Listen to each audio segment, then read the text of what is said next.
Hi friends, welcome to Indu's kitchen.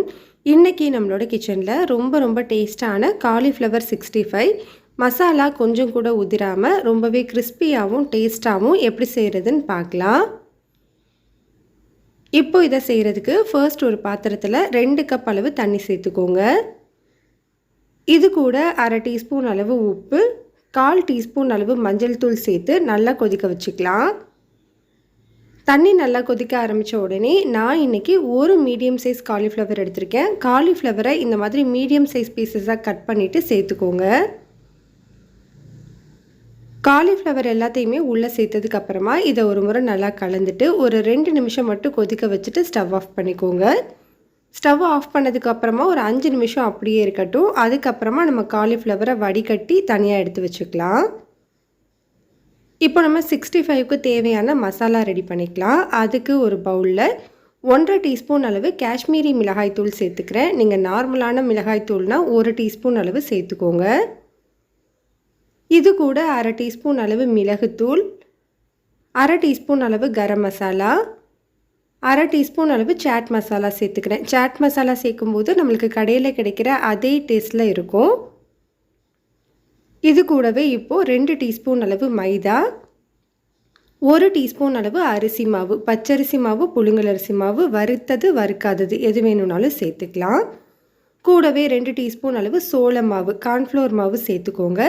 இப்போ இந்த மசாலாவுக்கு தேவையான அளவு உப்பு, ஒரு அரை டீஸ்பூன் அளவு தூளுப்பு, கொஞ்சமாக கருவேப்பிலை, இது கூட ஒரு பாதி லெமனோட ஜூஸ் எல்லாத்தையுமே சேர்த்துக்கலாம். இப்போ இது எல்லாத்தையுமே நல்லா கலந்து விட்டதுக்கப்புறமா கொஞ்சமாக தண்ணி சேர்த்து மசாலா ரெடி பண்ணிக்கலாம். தண்ணியை ஒரே நேரத்தில் மொத்தமாக சேர்த்துறாதீங்க. பாருங்கள், மசாலாவோட கன்சிஸ்டன்சி உங்களுக்கு இந்த மாதிரி இருந்தால் ரொம்பவே கரெக்டாக இருக்கும். இப்போ நம்ம வடிகட்டி வச்சுருக்கிற காலிஃப்ளவரை மசாலாவில் சேர்த்துடலாம். சேர்த்துட்டு ஒரு முறை நல்லா பிசைஞ்சு விட்டுக்கோங்க. காலிஃப்ளவரில் எல்லா இடத்துலையுமே மசாலா படணும். இந்த மாதிரி நல்லா பிசைஞ்சதுக்கப்புறமா இந்த டைமில் இது கூட 1 டீஸ்பூன் அளவு இஞ்சி பூண்டு பேஸ்ட்டு சேர்த்து நல்லா கலந்து விட்டுக்கோங்க. காலிஃப்ளவர் 65க்கு நம்ம லாஸ்ட்டாக தான் இஞ்சி பூண்டு பேஸ்ட்டு சேர்க்கணும். அப்போ தான் ஃப்ளேவர் ரொம்பவே நல்லா வரும். நல்லா மிக்ஸ் பண்ணதுக்கப்புறமா இதை ஒரு மூடி போட்டு ஃப்ரீசரில் அரை மணி நேரத்துக்கு வச்சுக்கோங்க. நார்மல் ஃப்ரிட்ஜில் வைக்கக்கூடாது, ஃப்ரீசரில் தான் வைக்கணும். அரை மணி நேரம் ஃப்ரீசரில் வச்சு எடுத்திருக்கேன். பாருங்கள், மசாலா எல்லாமே நல்லா அந்த காலிஃப்ளவரோட பைண்ட் ஆகி ஒட்டி இருக்குது. இப்போ இதை நம்ம பொரிச்சு எடுத்துக்கலாம். பொரிச்சு எடுத்துக்கிறதுக்கு கடாயில் எண்ணெய் சூடுபடுத்திக்கோங்க. எண்ணெய் சூடானதுக்கப்புறமா நம்ம காலிஃப்ளவர் எல்லாத்தையும் உள்ளே சேர்த்துக்கலாம்.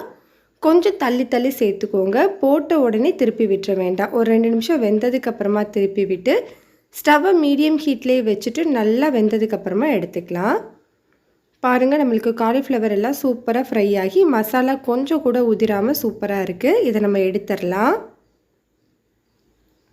அவ்வளோதான், நம்மளுக்கு ரொம்ப சிம்பிளான ரொம்பவே டேஸ்டான காலிஃப்ளவர் 65 சூப்பராக ரெடியாக இருக்குது.